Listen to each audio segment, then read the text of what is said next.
Hello বন্ধুরা, তোমাদের সকলকে স্বাগত জানাই আমার আরেকটি নতুন ভিডিওতে। আজ আমরা শুনব হীরামন তোতা কাহিনীর পরবর্তী অংশটি। তাহলে চলো শুরু করি। মহারাজ শিকার শেষে ফিরে হীরামনকে দেখতে না পেয়ে মাথায় হাত দিয়ে বসে পড়লেন। কোথায় গেল তার হীরামন? চিৎকার করে চাকর বাকরদের ধরে আনবার আদেশ দিলেন, কিন্তু তারা জানবেই বা কী করে? রাজার হুঙ্কারে তারা ঠক ঠক করে কাঁপতে কাঁপতে বলল, মহারাজ, আমরা কি করে জানবো হীরামনের খবর? আমরা ভুলেও কখনো আপনার অন্দরে প্রবেশ করিনি। তিনি ডেকে পাঠালেন রানীদের। তারা হীরামন নেই শুনে আকাশ থেকে পড়লেন, মরা কান্না জুড়ে দিলেন। মহারাজ হীরামনের বিরহে মনমরা হয়ে পড়লেন। সর্বক্ষণ গালে হাত দিয়ে হীরামনের কথা ভাবতে লাগলেন। রাজ্য, রাজকার্য, এমনকি নিজের খাওয়া দাওয়ার ব্যাপারে পর্যন্ত উদাসীন হয়ে পড়লেন। মন্ত্রীদের মাথায় হাত পড়ে গেল। মহারাজ এমন উদাসীন হয়ে পড়লে রাজকার্য দেখাশোনা করবেন কে? শেষ পর্যন্ত মন্ত্রীরা আলোচনা করে ঢোল পিটিয়ে রাজ্যের সর্বত্র জানিয়ে দিল, যে ব্যক্তি মহারাজের হীরামন তোতা ফিরিয়ে দিতে পারবে তাকে 500 স্বর্ণমুদ্রা দিয়ে পুরস্কৃত করা হবে। এদিকে হীরামন তোতা মন্ত্রীদের ঘোষণার কথা একসময় জানতে পারল। রাজপ্রাসাদের নিকট এক কাঠুরের কুঁড়েঘর ছিল। সে সারাদিন কাঠ কেটে অতি কষ্টে দুবেলা দুমুঠো খেতে পাচ্ছিল। হীরামন তোতা একদিন কাঠুরের কুঁড়েঘরের সামনে গিয়ে বলল, ও কাঠুরে ভাই, আমি মহারাজের হীরামন তোতা পাখি। তুমি কি পুরস্কারের ঘোষণা শুনেছ? আমাকে মহারাজের কাছে পৌঁছে দাও। পৌঁছে দিলেই 500 স্বর্ণমুদ্রা উপহার পাবে। দেখবে তোমার আর কোনো দুঃখ থাকবে না, আর কষ্ট করে তোমাকে কাঠ কাটতেও হবে না। হীরামন তোতার কথা শুনে বৃদ্ধ কাঠুরের চোখে জল এসে গেল। বৃদ্ধ কাঠুরে হীরামন তোতাকে নিয়ে গেল রাজার কাছে। মহারাজ তার হারানো হীরামনকে ফিরে পেয়ে আনন্দে আত্মহারা হয়ে গেলেন। বৃদ্ধ কাঠুরেকে প্রতিশ্রুতি মতো পুরস্কার দিয়ে বিদায় দিলেন। তারপর মহারাজ হীরামন তোতাকে এক সময় কাছে পেয়ে জিজ্ঞেস করলেন, সোনা পাখি, তুমি আমাকে ছেড়ে কোথায় চলে গিয়েছিলে? হীরামন তোতা তখন মহারাজের 6 রানীর সমস্ত কথা মহারাজকে বলল। আরও বলল, মহারাজ, আপনার ওই 6 রানী আসলে মানবী নয়, রাক্ষসী। মহারাজ বললেন, আমার আর কিছুই ভালো লাগছে না হীরামন, আমি কেমন যেন একা হয়ে গেছি। ও, এই কথা? তার জন্য এত ভেঙে পড়ার কি আছে? আপনার মনমতো মানুষ আমি আগে থেকেই ভেবে রেখেছি। আমি নিয়ে আসবো আমাদের নতুন রানীমাকে। হীরামনের কথায় মহারাজের মন আনন্দে ভরে উঠল।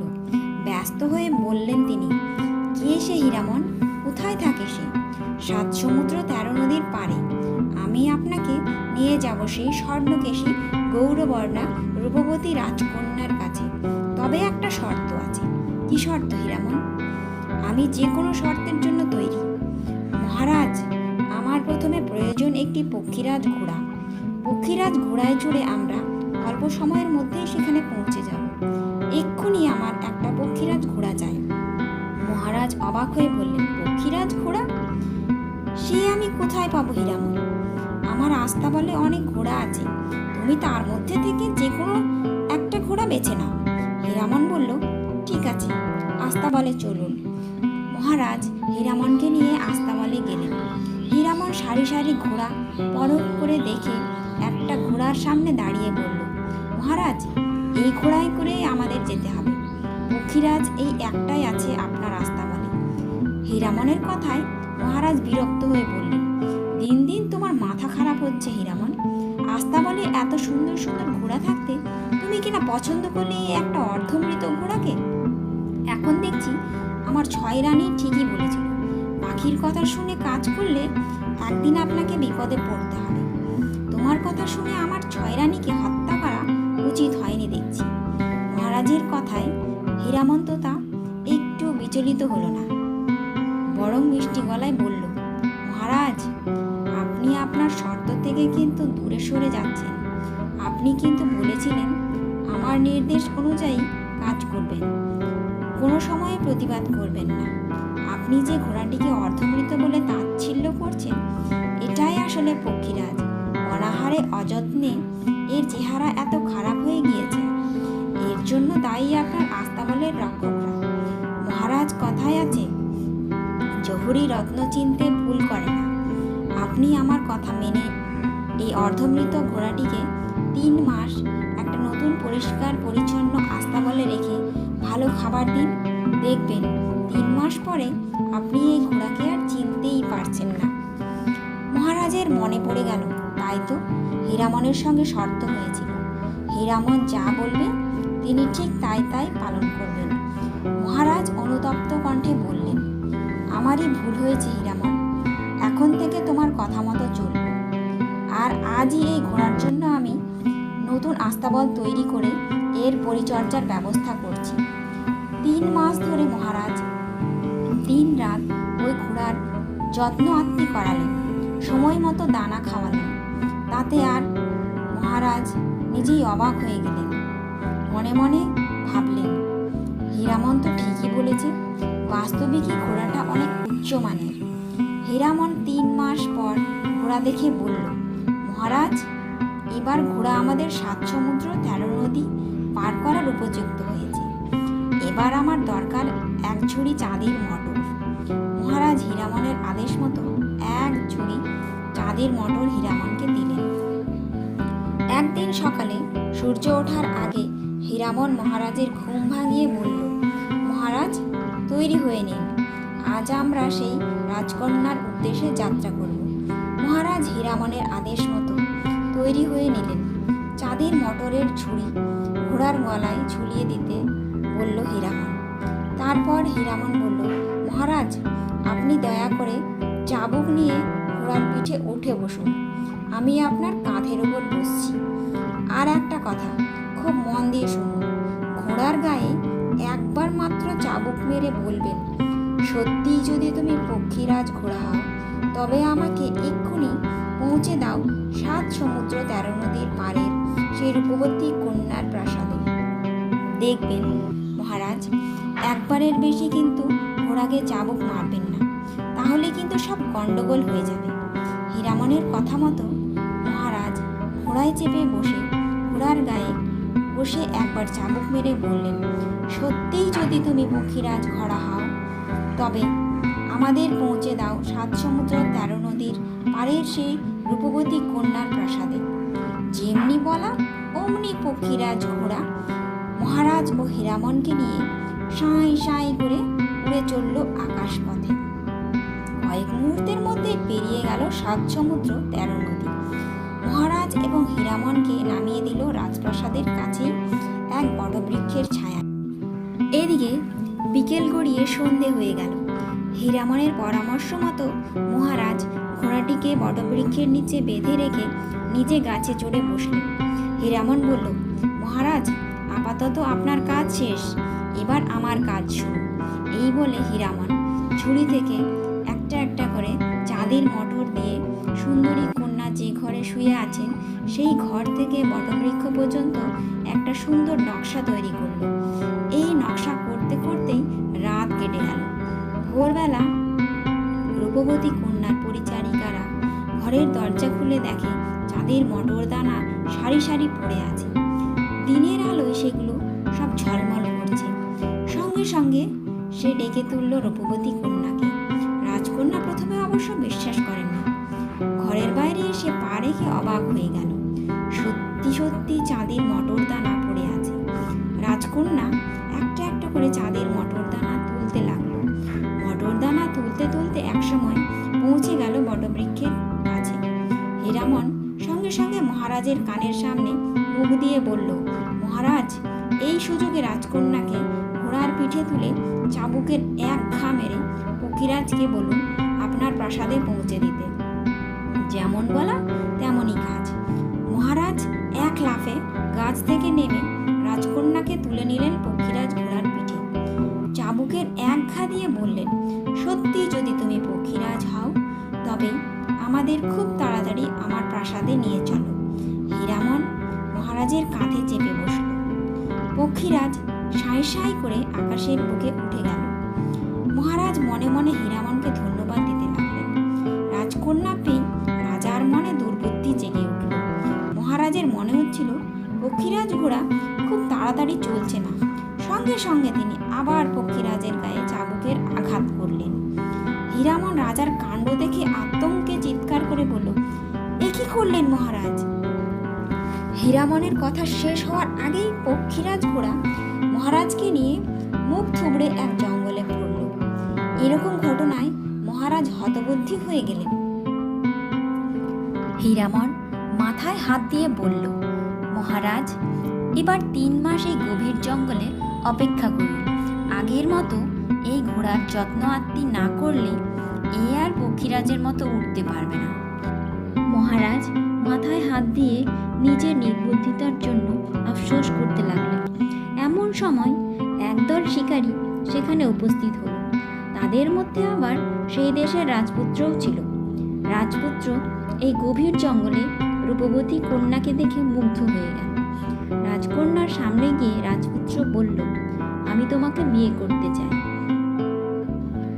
মহারাজ পাশে বসে রাজপুত্রের এ ধরনের কথা শুনে তেলে বেগুনে জ্বলে উঠলেন। হুঙ্কার দিয়ে বললেন, কি এত বড় কথা? 7 সমুদ্র 13 নদী পার করে তবেই আমি এই রাজকন্যাকে নিয়ে এসেছি, আর তুমি বাপু কোথাকার কে হে? বীর দর্পে রাজপুত্র বলল, আমি এই রাজ্যের একমাত্র উত্তরাধিকারী, আর আমি যা বলি তাই করি। বিনা যুদ্ধে যদি তুমি এই সুন্দরী কন্যাকে আমার হাতে তুলে না দিতে পারো তবে আমার সঙ্গে যুদ্ধ করো। মহারাজ রাজপুত্রের প্রস্তাবে রাজি হয়ে গেলেন। শুরু হলো যুদ্ধ। সে কি ভয়ানক যুদ্ধ! তাদের রণহুঙ্কারে পশু পক্ষীরা পালাতে লাগলো। রাজকন্যা পাশে দাঁড়িয়ে যুদ্ধ দেখছিল আর মনে মনে ঈশ্বরের কাছে প্রার্থনা করছিল মহারাজ যেন জয়ী হয়। দীর্ঘ সময় যুদ্ধ করার পর রাজপুত্র মহারাজের কাছে অবশেষে হেরে যাচ্ছিল। রাজকন্যার মুখে সেই সময় হাসি ফুটে উঠল, কিন্তু হঠাৎ একটা অঘটন ঘটে গেল। অতর্কিতেই ঘটে গেল ঘটনাটা। রাজপুত্রের 2 অনুচর রাজপুত্রের পরাজয় দেখে ঝাঁপিয়ে পড়ল মহারাজের উপর। মহারাজ 3 জনের সঙ্গে যুদ্ধ করে পারবেন কি করে? একে তো বেশ কিছুদিন অনাহারে কাটিয়েছেন, তারপর এতটা পথ অতিক্রম করে ক্লান্ত হয়ে পড়েছেন। মহারাজ ওদের সঙ্গে যুদ্ধে হেরে গেলেন। রাজপুত্র মহারাজকে প্রাণে মারল না। মহারাজের 2 চোখ অন্ধ করে সে রাজকন্যা এবং পক্ষীরাজ ঘোড়াটিকে নিয়ে প্রাসাদে ফিরে গেল। প্রাসাদে ফিরে রাজপুত্র বলল, সুন্দরী, আজই আমি তোমাকে বিয়ে করতে চাই। রাজকন্যা কিন্তু মহারাজকেই বেশি পছন্দ করেছিল, কিন্তু এই কথা যদি রাজপুত্র জানতে পারে, রাজকন্যার মনে হলো তাকে হয়তো বন্দি করে কারাগারে নিক্ষেপ করবে। বুদ্ধিমতী রাজকন্যা হেসে বলল, রাজপুত্র, তোমার বিরুদ্ধে আমি মুগ্ধ, তবে 1 বছরের মধ্যে আমি তোমাকে বিয়ে করতে পারবো না। আমি একটা ব্রত পালন করছি, শেষ হতে আর মাত্র 1 বছর বাকি। তারপর তোমাকে আমি বিয়ে করব, আর এই 1টি বছর কোনো পুরুষের মুখ দর্শন পর্যন্ত করব না। শুধুমাত্র এই অর্ধমৃত ঘোড়াটি আমার কাছে থাকবে। রাজপুত্র রাজকন্যার রূপে এতই মুগ্ধ হয়েছিল যে মনে মনে ভাবল, একটা তো বছর দেখতে দেখতেই কেটে যাবে। রাজকন্যার ইচ্ছে অনুসারে রাজপুত্র রাজকন্যার জন্য আলাদা একটি প্রাসাদ তৈরি করে দিল। রাজকন্যা সেই প্রাসাদে পক্ষীরাজ ঘোড়াটিকে সুস্থ করে তোলার জন্য যত্ন আত্তি করতে লাগলো। হীরামন তোতা তো বলেছেই, 3 মাস সেবা করলেই পক্ষীরাজ আবার আগের মতো চলতে পারবে। এক এক করে দিনগুলো কেটে যাচ্ছে, আর এদিকে রাজকন্যা মহারাজের কথা ভেবে ভেবে অস্থির হয়ে পড়ছে। কোথায় আছেন মহারাজ, আর হীরামনই বা কি করছে? রাজকন্যা প্রতিদিন বিকেলে প্রাসাদের ছাদে উঠে আকাশের চারিদিকে হীরামনের খোঁজ করত। ছাদের ওপর বাটিতে করে পাখিদের জন্য খাবার রেখে দিত। যদি হীরামন খাবারের সন্ধান করতে করতে এই প্রাসাদে এসে পড়ে। এদিকে মহারাজকে নিয়ে জঙ্গলে হীরামন তোতা পড়েছে মহাপ্রাসাদে। সারাদিন ঘুরে ঘুরে হীরামন ফল সংগ্রহ করে মহারাজকে খেতে দেয়। ছোট ছোট ফলে কি আর মহারাজের পেট ভরে? দিনে দিনে মহারাজের চেহারা ভেঙে যাচ্ছিল। একদিন জঙ্গলে একদল পাখি হীরামনকে ডেকে বলল, হীরামন, সারাদিন হন্যে হয়ে ঘুরে কটা ফল পাবে, আমাদের সঙ্গে গেলে অনেক খাবার পাবে। হীরামন জিজ্ঞেস করল, কোথায় যেতে হবে? এই রাজ্যের রাজপ্রাসাদে। প্রাসাদের কাছেই একটা সুন্দর বাড়ি আছে। সেই বাড়ির রাজকন্যা প্রতিদিন সকাল বিকেল আমাদের জন্য ছাদে অনেক খাবার রেখে দেয়। তুমি যাবে সেখানে? হীরামন রাজি হয়ে গেল। পরদিন সকালে অন্যান্য পাখিদের সঙ্গে উপস্থিত হলো সেই বাড়িতে। সত্যি সত্যি হীরামন দেখল বাড়ির ছাদে পাখিদের জন্য অনেক খাবার রেখে দিয়েছে। হীরামন ছাদের একপাশে সুন্দরী কন্যাকে গালে হাত দিয়ে বসে থাকতে দেখে চমকে উঠল। মনে মনে ভাবল, আরে এই যে সেই রাজকন্যা। সঙ্গে সঙ্গে হীরামন রাজকন্যার কাছে গিয়ে বলল, কি গো, তুমি আমায় চিনতে পারছো? হীরামনের কথা শুনে রাজকন্যা তাকালো। এর জন্যই তো রাজকন্যার প্রতীক্ষা। রাজকন্যা হীরামনকে হাতে তুলে নিয়ে আদর করতে করতে বলল, হীরামন, মহারাজের খবর কি? মহারাজের কথায় হীরামন বিষণ্ণ শুনে বলল, ভালো নেই রাজকন্যা। দিনে দিনে শরীর ভেঙে পড়েছে। খাওয়া দাওয়া প্রায় ছেড়েই দিয়েছেন বললেই হয়। মহারাজের চোখও নষ্ট হতে বসেছে। রাজকন্যা হীরামনকে সান্ত্বনা দিয়ে বলল, এবার আমি যা বলবো মন দিয়ে শোনো। 7 সমুদ্র 13 নদী পেরিয়ে আমাদের প্রাসাদের পাশেই একটা বড় গাছ আছে। সেই গাছে বাস করে এক বিহঙ্গম ও বিহঙ্গমী। তুমি তাদের তাজা বিষটা এনে যদি রাজার চোখে লাগিয়ে দিতে পারো, মহারাজ আবার তার চোখ ফিরে পাবে। রাজকন্যার পরামর্শ অনুযায়ী হীরামন 7 সমুদ্র 13 নদী পেরিয়ে বিহঙ্গম বিহঙ্গমীর তাজা বিষটা নিয়ে এসে মহারাজের চোখে দেওয়া মাত্র চোখ ভালো হয়ে গেল। মহারাজ চোখ ফিরে পেয়ে হীরামন এবং রাজকন্যাকে মনে মনে ধন্যবাদ দিতে লাগলেন। তারপর মহারাজ হীরামনকে বললেন, হীরামন, তোমার কথা না শুনে আজ আমার এই দুর্দশা। এবার বলো আমি কি করব? হীরামন মহারাজের কানের কাছে মুখ নিয়ে ফিসফিস করে বুদ্ধি দিল। পরদিন সকালে হীরামনের পরামর্শ অনুযায়ী মহারাজ নিজের রাজ পোশাক ত্যাগ করে ছেঁড়া ময়লা কাপড় পরে নিলেন। চাকরের পোশাকে সেজে মহারাজ গেলেন সেই সুন্দরী কন্যার প্রাসাদে। সুন্দরী কন্যা মহারাজকে দেখেই চিনতে পেরেছিল। মহারাজ রাজমাতার দর্শন প্রার্থী হয়ে বললেন, রানীমা, অনেকদিন না খেয়ে আছি। যদি আপনার প্রাসাদে কাজের একটা ব্যবস্থা হয় তবে দুবেলা দুমুঠো খেতে পারবো। রাজমাতার মন ছিল খুব সাদাসিধে। তিনি বললেন, আহা বাছা, না খেয়ে আছো? ঠিক আছে, আজ থেকে তুমি আমার প্রাসাদেরই ঘরদোর পরিষ্কার করো। হীরামনের পরিকল্পনা সফল হলো। মহারাজের ওপর রানীমা নির্দেশ দিলেন, ভাবী রাজপুত্রকে দেখাশোনা করা আর প্রাসাদের ঘরদোর পরিষ্কার করে রাখা। এইভাবে বেশ কিছুদিন কেটে গেল। একদিন হীরামন মহারাজ এবং সুন্দরী কন্যাকে চুপি চুপি বলল, মহারাজ, পক্ষীরাজ ঘোড়া সম্পূর্ণ সুস্থ। আগামীকাল সূর্য ওঠার আগেই আমাদের এই প্রাসাদ ত্যাগ করে চলে যেতে হবে। পরদিন ভোরে কাকপক্ষী টের পাওয়ার আগে মহারাজ সুন্দরী কন্যাকে নিয়ে পক্ষীরাজ ঘোড়ায় চেপে বললেন, তুমি যদি সত্যিকারের পক্ষীরাজ ঘোড়া হও তবে আমার প্রাসাদে পৌঁছে দাও। এই বলে মহারাজ পক্ষীরাজের গায়ে চাবুকের আঘাত করলেন। সঙ্গে সঙ্গে পক্ষীরাজ রাজপ্রাসাদ ত্যাগ করে সাঁই সাঁই করে আকাশের বুকে মেঘের আড়ালে ভেসে চলল। সূর্য ডোবার অনেক আগেই মহারাজ সুন্দরী কন্যাকে নিয়ে পৌঁছে গেলেন নিজের প্রাসাদে। তারপর শুভ দিন দেখে রাজকন্যার সঙ্গে মহারাজের বিয়ে হয়ে গেল। বাকি জীবন মহারাজ সুন্দরী রাজকন্যাকে নিয়ে সুখেই কাটাতে লাগলেন। একদিন মহারাজ হীরামন তাকে বললেন, হীরামন, আজ যা কিছু আমার হয়েছে, যা কিছু আমি পেয়েছি, সবই তোমার অবদান। তাই তোমার কাছে আমার একান্ত অনুরোধ, তুমি জন্ম জন্মান্তর আমার চিরস্থায়ী হয়ে থেকো। তাহলে বন্ধুরা, আশা করছি গল্পটি তোমাদের খুব ভালো লেগেছে। যদি ভালো লেগে থাকে একটা লাইক করে দিও, আর চ্যানেলে যদি নতুন হয়ে থাকো তাহলে একটা সাবস্ক্রাইব করে নিও। ধন্যবাদ।